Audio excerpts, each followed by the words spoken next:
సొంత పార్టీపై అసంతృప్తితో ఉన్న కవిత కూలయ్యారా? సింగరేణి జాగృతి ఏర్పాటు చేసిన బీఆర్ఎస్ ఎమ్మెల్సీ అడుగులు ఎటువైపు పడబోతున్నాయి? ఇక కవిత విషయంలో బీజేపీ ఎంపీ అంచనాలేంటి? బీఆర్ఎస్ పై అసంతృప్తితో ఉన్న ఆ పార్టీ ఎమ్మెల్సీ కవిత దారెటు అనే అంశంపై ఉత్కంఠ కొనసాగుతుంది. సొంత పార్టీ దిశగా అడుగులు వేస్తున్నారనే ఊహాగానాలు తెలంగాణ రాజకీయ వర్గాల్లో జోరందుకున్నాయి.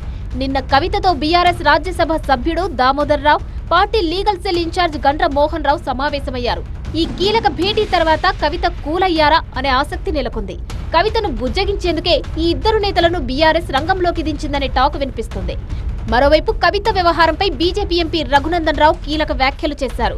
తండ్రి కూతురి మధ్యవర్తులెందుకని ప్రశ్నించారు. జూన్ 2న కవిత కొత్త పార్టీ పెడుతున్నారని, షర్మిల తరహాలో కవిత కూడా పాదయాత్ర చేస్తారని కామెంట్ చేశారు. నాకు అవగాహన ఉన్న కాడికి, నాకు అర్థమవుతున్న కాడికి చెల్లె కవిత ఆల్రెడీ మెంటల్గా ఫిక్స్ అయినట్టున్నది. టీఆర్ఎస్ పార్టీలోకి వెళ్ళి బయటకు పోదామని, సొంత ఏజెండా పెట్టుకుందామని, అక్క షర్మిలక్క చేసినట్టు పాదయాత్ర చేద్దామని, ఓ కొత్త పార్టీ పెట్టుకుందామని ఆమె డిసైడ్ అయినట్టు కనబడుతుంది.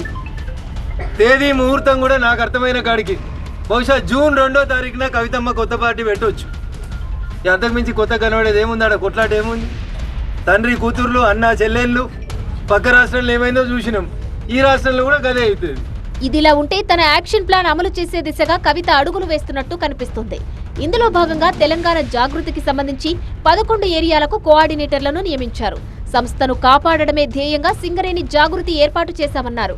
టీజీబీకేఎస్ తో సమన్వయం చేసుకుంటూ పనిచేస్తామని, కార్మికుల సంక్షేమమే లక్ష్యంగా కార్యాచరణ ఉంటుందన్నారు. బీఆర్ఎస్ కు పూర్తిగా దూరం కాకపోయినా ఇకపై తన కార్యకలాపాలను జాగృతి సంస్థ ద్వారానే పూర్తి స్థాయిలో నిర్వహించాలని కవిత నిర్ణయించుకున్నట్టు తెలుస్తోంది. అందుకు తగ్గట్టుగానే ఆ సంస్థను బలోపేతం చేయడంపై ఆమె ఫోకస్ చేశారనే చర్చ జరుగుతోంది.